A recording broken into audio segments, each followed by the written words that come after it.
주님의 은혜가 여러분에게 임하기를 축복합니다. 2003년, 2007년, 2004년 1년 동안에 수도권 지역에서 한 사람에 의해서 무려 20여 명이 죽임을 당했습니다. 연쇄 살인사건이 일어난 것이었고 범인은 우리가 잘 아는 유모 씨입니다. 재판장에 끌려와서도 그는 회개하는 마음이나 유가족들에게 미안한 마음을 전하지 아니하고 난동을 부리고 욕을 하고 모욕까지 했습니다. 여러분의 자녀를 내가 편안하게 죽였다고 상상할 수 없는 정말 짐승의 얼굴을 가진 죄에 무감각한 그 사이코패스를 현대에서 볼 수가 있었습니다. 죄에 무감각할 때에 인간이 얼마나 무서운 것인가를 유모 씨를 통하여 우리가 알 수 있었습니다. 사람이 몸에 병이 들면은 통증, 아픔이라는 반응이 나와야 병원도 찾고 치료의 길이 열리는데 병이 들었는데도 통증이 없다는 것은 매우 위험하거든요. 여러분, 이 손이 불구덩이에 들어갔는데도 불구하고 통증을 모른다면 손을 다 태우는 것이죠. 통증이 있고 없고의 차이는 대단히 중요합니다. 죄를 지었을 때에 인간은 근본적으로 이 통증, 마음의 통증이든 영의 아픔을 느끼는 것이 당연합니다. 그런데 하나님은 놀랍게도 우리 인간들에게 양심이라는 것을 주셔서 죄를 지었을 때에는 이런 통증, 반응하도록 인간을 만드셨습니다. 우리가 예수를 오랫동안 믿다 보니까 큰 죄를 저지르지 않았다 생각하니까 죄에 대한 통증, 반응이 별로 없잖아요. 무덤덤하게 지낸단 말이죠. 그러나 정말 심각한 죄를 짓는 사람들을 보면은 통증, 즉 반응들이 있어요. 오늘 성경 중심으로 몇 가지 죄를 지었을 때 인간의 반응이 어떠한가를 다루고 이 죄인에 대하여 하나님은 어떤 반응을 하시는지 함께 살펴보고자 합니다. 먼저 인간이 죄를 지으면은 수치와 부끄러움을 느낍니다. 오늘 본문 7절에 보면은 아담이 먹지 말란 선과 악을 아는 나무의 열매를 따먹자 눈이 밝아졌습니다. 그래서 벗었음을 알았습니다. 자기가 벗었음을 알고는 수치스러워서 나뭇잎으로 치마를 입었다. 이렇게 기록되어 있습니다. 수치를 느꼈다는 것이죠. 부끄러움을 알았다는 것을 의미합니다. 누가 수치스럽다, 부끄러운 존재라 말하지 아니하였음에도 불구하고 죄인된 영혼들이 갖고 있는 이 반응은 뭐냐면은 수치와 부끄러움입니다. 죄를 지었을 때에 수치스럽고 부끄러움을 느끼도록 하나님 만들어 놓았기 때문입니다. 이게 죄에 대한 아픔입니다. 죄를 지었을 때 인간은 그 죄에 대하여 수치스럽게 여기고 부끄럽게 여기게 된다는 것이 첫 번째 나타나는 죄의 특징이기도 합니다. 누가 무엇이라 지적하지 않았음에도 불구하고 스스로 느끼는 죄의 반응이 뭐냐? 수치와 부끄러움입니다. 두 번째, 죄를 지으면은 사람과 하나님의 얼굴을 피한다는 것이 두 번째 죄의 특성이기도 합니다. 오늘 본문 8절에 보면 그들이 그날 바람이 불 때 동산에 거느시는 여호와 하나님의 소리를 듣고 아담과 그의 아내가 여호와 하나님의 낯을 피하여 동산나무 사이에 숨은지라. 그냥 하나님이 다니시는 소리만 듣고도 하나님의 얼굴을 피하는 죄인된 인간의 모습을 8절에서 보게 됩니다. 우리가 누군가를 만나면 반갑고 이야기하고 싶을 때가 있습니다만은 누군가의 죄를 범하면 얼굴을 피하고 이야기하기가 힘들어질 때가 있죠. 이건 그 사람이 나빠서가 아니라 죄가 가지고 있는 특성이 그러하기 때문입니다. 여러분, 도둑들은 누가 도둑이라고 이름 붙이고 다니지 않지만도 도둑들은 누구를 보면 가장 두려워합니까? 사람 만나는 거, 특별히 경찰 공무원 제복 입은 공무원만 봐도 두근두근 뛰기 시작하잖아요. 이게 죄가 갖는 속성입니다. 죄는 이렇게 얼굴을 피하게 된다는 것을 우리에게 알려주기도 합니다. 범죄자들은 보이지 않는 곳에서도 얼굴을 피하고 잡히면은 모자를 눌려 쓰고 마스크를 씁니다. 얼굴을 피하고 싶어하는 죄된 욕구들이 거기에 득실이 걸고 있다는 사실들을 그들의 모습에서 투영되고 있습니다. 이게 죄가 갖는 통증이며 반응이기도 합니다. 세 번째 죄를 지으면은 공포와 두려움을 느끼게 됩니다. 오늘 10절에 보니까요. 내가 동산에서 하나님의 소리를 듣고 내가 벗었으므로 두려워하여 숨었나이다. 두려움이 몰려오기 시작했어요. 누가 두려움을 준 게 아니에요. 죄를 지었을 때 오는 공포와 두려움이었던 것이죠. 창세기 이전에 보면은 또 가인이 동생 아벨을 돌로 쳐 죽이잖아요. 그러고 난 뒤에 가인이 이렇게 고백합니다. 나를 만나는 자가 나를 죽이리라. 그때 성경을 좀 읽을 줄 아는 분들은 꼭 이런 질문을 하죠. 아담 이후에 가인과 아벨 둘밖에 없었는데 동생 아벨 죽으면 누가 있었습니까? 그런데 왜 나를 만나는 자가 나를 죽이리라 그렇게 이야기합니까? 또 다른 인류가 있었습니까? 이런 질문을 종종 받게 되는데 이 질문의 내용은 누가 있었느냐에 대한 질문이 아닙니다. 죄를 지은 자가 갖는 두려움을 의미합니다. 나를 만나는 자가 나를 죽이리라. 이게 죄인된 사람들의 공포심입니다. 아무도 없는 곳에서 골방에서도 두려움과 공포심을 느끼는 것은 왜인가? 죄에 대한 반응이 나타나기 때문입니다. 아무도 없는 곳에서 나를 해할 자도 없는 곳에서도 두려움을 느끼고 살아가는데 공포심을 느끼는 것은 왜인가? 바로 죄로 인한 반응이기 때문입니다. 죄는 이토록 우리를 깊은 단계로 들어가게 만들고 공포심과 두려움 속에 떨며 인생을 살아가도록 만든다는 것. 이게 큰 죄에 대한 아픔인 것이죠. 마지막 네 번째 죄를 지었을 때 나타나는 현상은 잘못을 인정하지 않는다는 겁니다. 이 잘못을 다른 사람에게 전가합니다. 무책임적인 존재, 항상 다른 사람 핑계를 대는 존재로 전락하고 마는 것이 죄가 갖는 특성이기도 합니다. 아담아 너가 왜 먹지 말라는 것을 먹었느냐 하였을 때에 참 하나님 내가 말씀대로 순종치 못하여 내 잘못입니다. 내가 가정을 잘 건사하지 못한 나의 허물입니다라고 고백하면 좋은데 아담은 그렇게 하지 않았잖아요. 이렇게 대답합니다. 하나님이 내게 주신 그 여자 때문입니다. 이렇게 고백합니다. 그 책임을 어디까지? 하나님까지 돌립니다. 놀랍죠?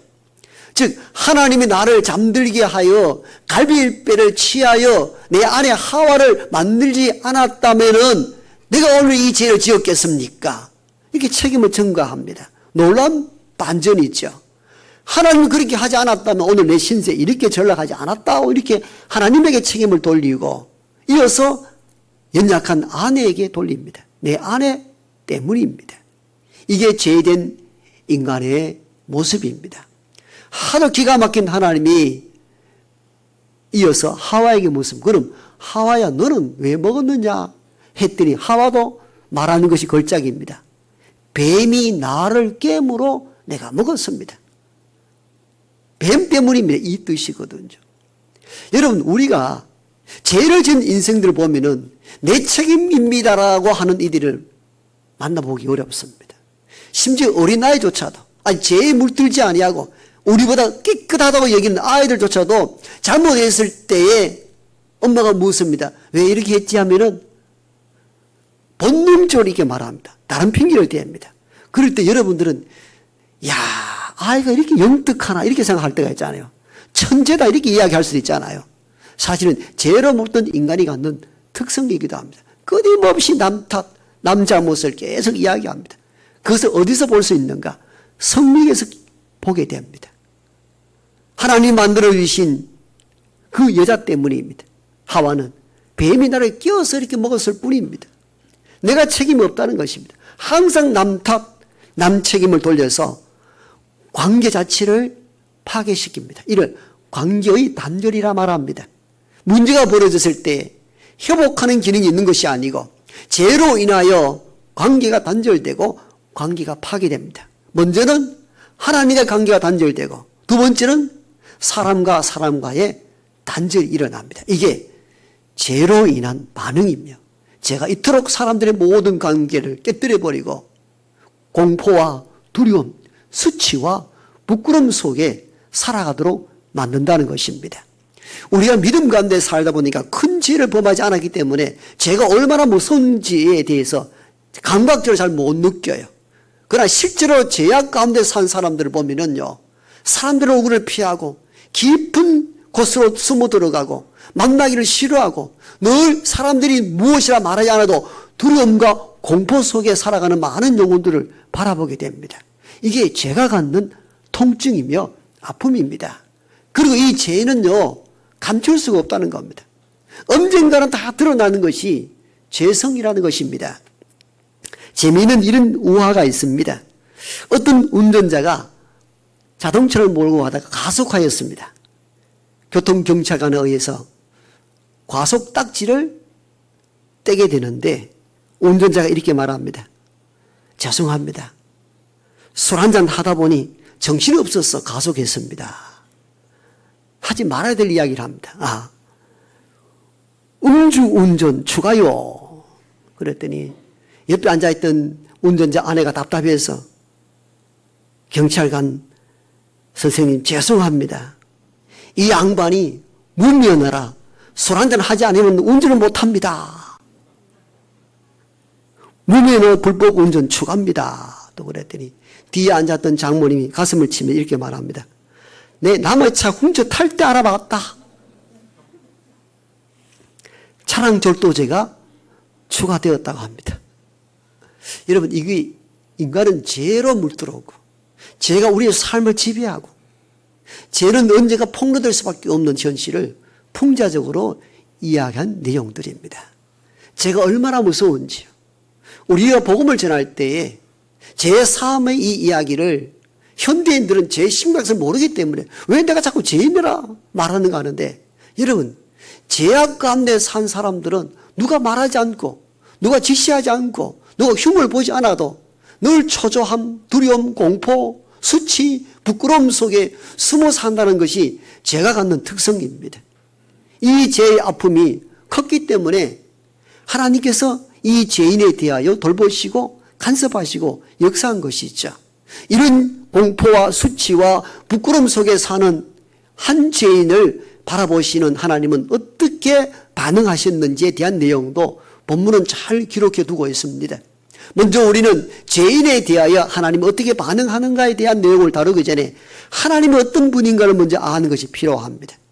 하나님은 모든 것을 만드셨을 뿐만 아니라 만드신 거기에 이 창조물, 피조물들과 함께 한다는 사실들을 잊지 말아야 합니다.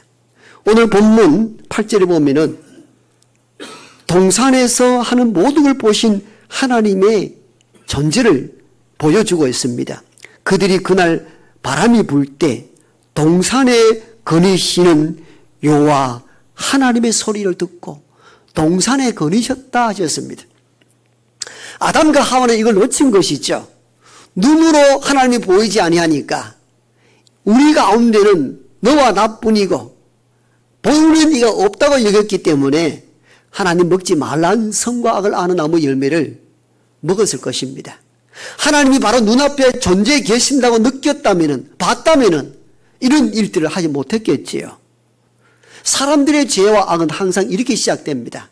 아무도 본 사람이 없다라고 생각할 때에 죄에 대하여 과감해집니다. 그런데 오늘 본문에 보니까 동산에 거니시는 하나님 이렇게 표현되어 있습니다. 하나님은 에덴 동산을 만드시고 그냥 던져놓고 너가 인간들 알아서 살라고 떠나 있는 것이 아니고 만드신 그 동산 가운데 거니시고 인간과 피조세계와 함께 한다는 것입니다. 우리가 이 비밀을 알아야 합니다. 보이지 아니하나 하나님은 살아계신다는 그 의미는 오늘 여기 우리와 함께 한다는 것을 의미합니다. 우리가 하나님께 예배 드리러 왔잖아요. 그 하나님은 보이지 아니하나 이 예배 처소에 거느시고 저와 여러분들과 여기에 함께하는 줄 믿습니다. 이것을 신전의식, 코람데오라 이렇게 표현합니다. 하나님 앞에서 어떻게 행할 것인가 고민하라는 것입니다. 우리가 예배할 때에 여러분 하나님 앞에서 예배한다는 것을 기억해야 합니다. 그럴 때 참된 예배자로 나아갈 수가 있습니다. 심지어 하나님은 육으로 보이는 것만 보는 것이 아니요 마음의 심령도 감찰하시는 여호와 하나님이시라 하셨습니다. 우리가 어떤 마음을 품고 살아가는가에 대해서도 감찰하시는 분이라 하셨습니다. 우리가 이걸 인식할 때 죄악에 물들지 않게 되는 것이 있죠. 아담과 하와가 놓쳤던 것은 바로 이 부분입니다. 하나님의 동산에 거니신다는 사실들을 잊고 살았던 것이 있죠. 그리고 여러분 가정생활, 사회생활, 교회생활 할 때마다 보이지 아니하시나 우리 가운데 거느시는 하나님이 여기 나와 함께한다는 이 코람데오의 신앙으로 살아갈 수 있기를 원합니다. 그러니까 하나님께서 아담과 하와 하는 일을 다 보신 거예요. 그리고 먹지 말라는 것을 선악과 열매를 따먹고 고통 가운데 있는 것을 다 아셨던 것이죠. 그리고 난 이후에 이제 하나님께서 죄인에 대하여 움직이기 시작합니다. 하나님은 범죄한 영혼을 향하여 어떤 반응을 보이셨을까요? 먼저 그 죄인을 부르고 찾으셨다는 것입니다. 사실 이것이 하나님의 은혜입니다. 사실은 범죄한 한 영혼이 하나님 내가 잘못을 범했습니다. 허물이 많습니다. 먹지 말란 열매를 제가 따먹었습니다. 제가 정녕 죽어야 될 인간입니다라며 먼저 하나님을 찾아와야 됩니다. 인간이 찾아와야 됩니다. 그런데 오늘 본문을 읽어보면 범죄한 인간이 하나님을 찾은 것이 아니고 하나님이 범죄한 인간을 먼저 부르시고 찾았다는 것입니다. 이게 놀라운 은총인 것이죠. 9절에 보면요. 여호와 하나님이 아담을 부르시며 아담을 불렀다는 거예요. 이때 아담은 어떤 아담입니까? 범죄한 영혼이었습니다. 먹지 말란 선악과 열매를 따먹은 죄인된 인간이었습니다. 그 인간을 먼저 부르시고 찾으셨던 이가 하나님이시라는 것입니다. 놀라운 일들이죠. 그래서 성경은 이렇게 지적합니다. 요한복음 15장에 보면 너희가 나를 택한 것이 아니라 내가 너희를 택하여 세웠나니. 아멘. 이게 구원이며 이게 은총입니다. 우리가 답답하여 하나님 날 좀 구원해 달라고 부르짖어서 하나님을 선택한 것이 아니고 하나님은 우리를 선택하여 먼저 저와 여러분을 불러주심으로 하나님의 백성 된 줄로 믿습니다. 그래서 우리가 은혜라 말하는 것입니다. 하나님이 전적 선택하신.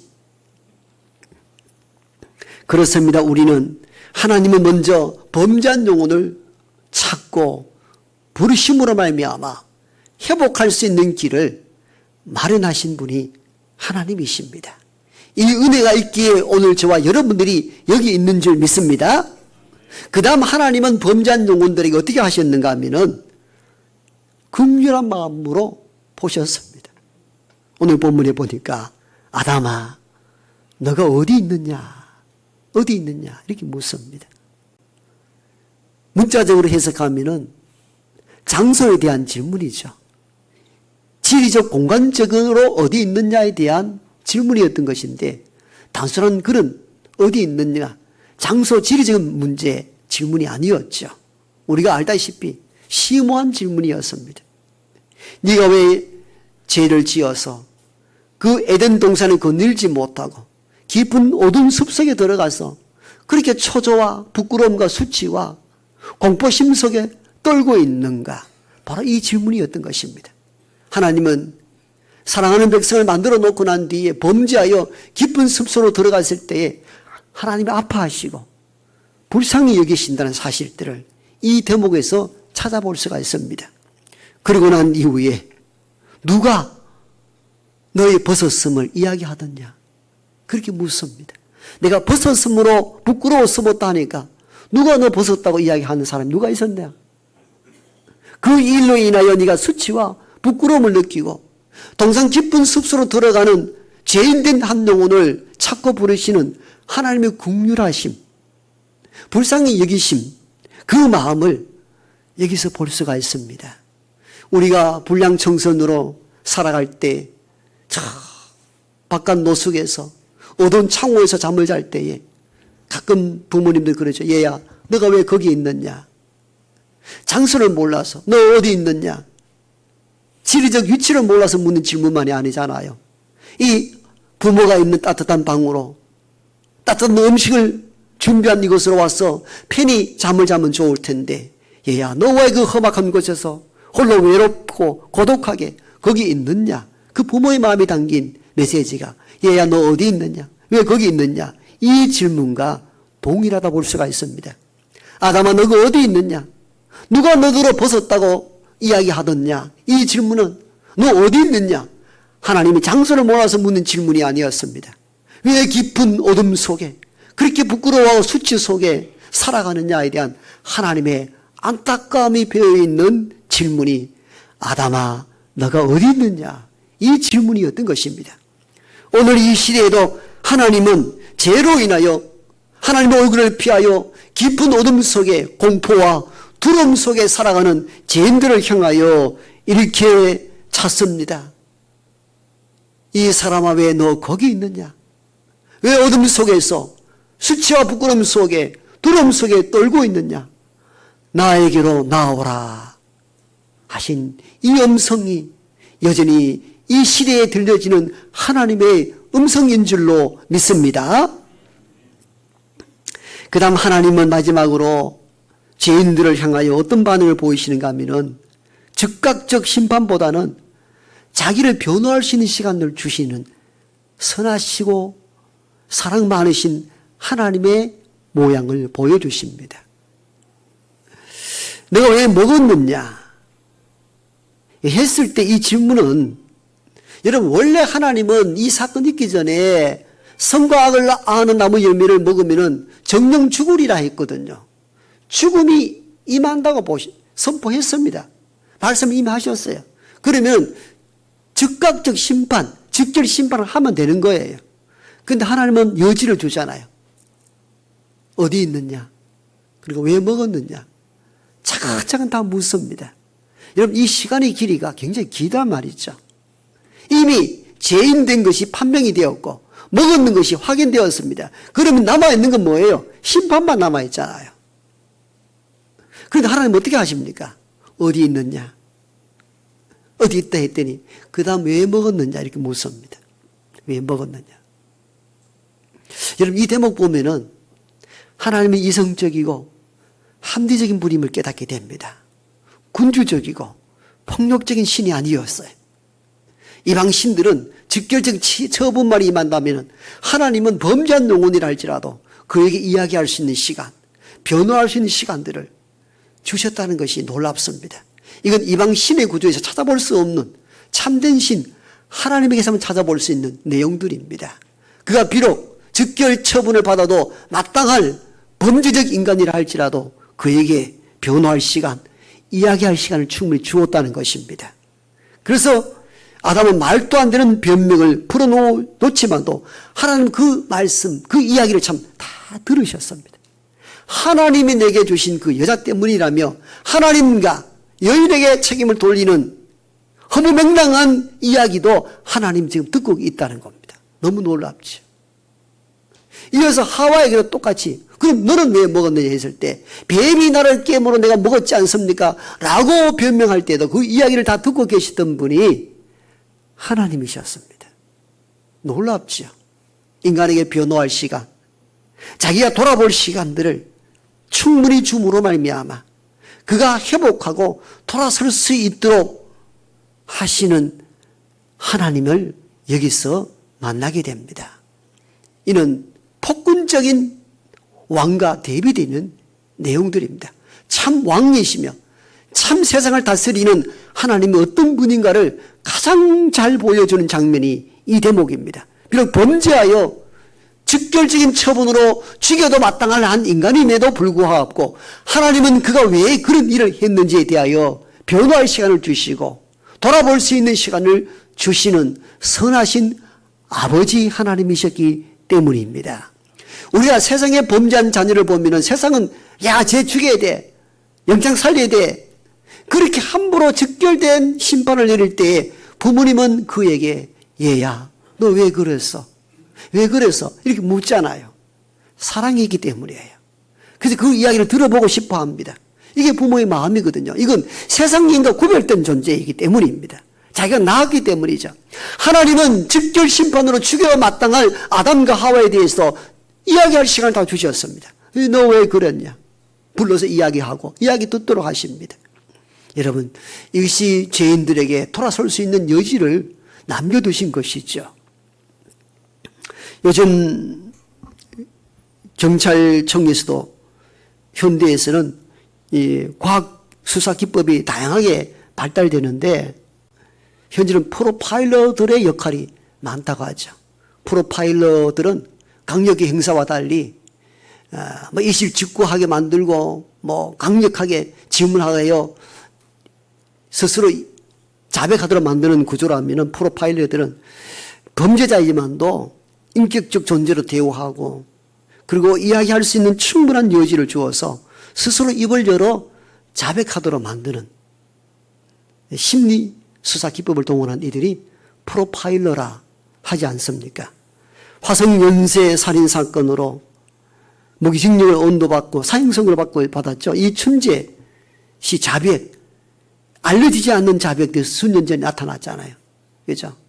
억울한 한 사람이 범인으로 지목되어서 무기징역 살아가는데 그 사람을 결정적으로 구인했습니다. 그 사건 내가 한 것이라고. 말하지 않아도 될 사건들을 누구에 의해서? 경찰관 프로파일러에 의해서. 다 자기가 옛날 전혀 몰랐던 사건을 자기 입으로 다 자백하여 진범이 이춘재라는 사실들을 알게 된 사건들이 있었죠. 저는 성경 읽으면서 깊이 묵상하며 느낀 게 하나님이 이미 이 일을 하셨어요. 범죄한 영혼에게 아담아 너 어디 있느냐 부르고는 또 인격적으로 대화를 시도합니다. 아담아 왜 먹었나 이렇게 묻습니다. 이건 놀랍죠. 원래 이전에 하나님이 어명을 내리셨잖아요. 먹는 날에는 정령 죽게 될 것이라고. 그런데 그 죄인된 영혼들이 좌절, 공포, 수치, 부끄러움, 깊은 습속에 들어가 살아가는 모습들이 너무 안타까워 하나님 그를 불러내어서 자꾸 묻습니다. 너 어디 있었냐? 그 왜 그랬느냐? 그 시간의 여지를 주고 자기를 돌아볼 수 있도록 해주십니다. 이게 하나님의 심정이십니다. 오늘 이 시대에 죄와 악에 빠져 사는 모든 영혼들을 향한 하나님의 따뜻한 이 말씀을 마음에 새기고 하나님께로 나와야 살 길이 보여집니다. 죄인된 영혼들을 향한 이 하나님의 따뜻한 언어, 이 사실을 우리가 마음에 깊이 새겨야 합니다. 죄는 인간을 수치와 공포와 두려움 속에 떨게 합니다. 그러니까 죄가 얼마나 우리 삶을 지배하는지 몰라요. 우리는 큰 죄를 지어보지 못해서 앞에 말씀드린 것처럼 죄가 그렇게 심각하게 우리 삶을 지배하는지를 모릅니다. 실제 성경을 읽어보면 죄의 종로로 하지 말라 매번 강조합니다. 왜? 죄가 한 삶을 파괴하고 죄가 한 인생을 망쳐놓기 때문입니다. 그게 굴복하고 살아가도록 만드는 것이죠. 이게 죄가 갖는 고통이며 아픔입니다. 하나님은 이 죄인된 이들의 고통과 아픔을 아시고 참고 부르시고 그리야 해도 말을 듣지 아니하자 하나님은 자기 아들 예수 그리스도를 이 땅에 보내시고 그가 짊어지고 그가 감당해야 될 죄의 짐을 그리스도 예수가 죄의 짐을 지고 십자가상에 죽음으로 저와 여러분들의 죄가 사함을 받은 줄 믿습니다. 하나님은 그렇게까지 하셨습니다. 땅을 살아가는 모든 죄인들이 이 하나님의 음성을 듣고 하나님께로 나와 회복하고 하나님의 백성으로 살아가는 우리 모두가 되기를 소망합니다. 아버지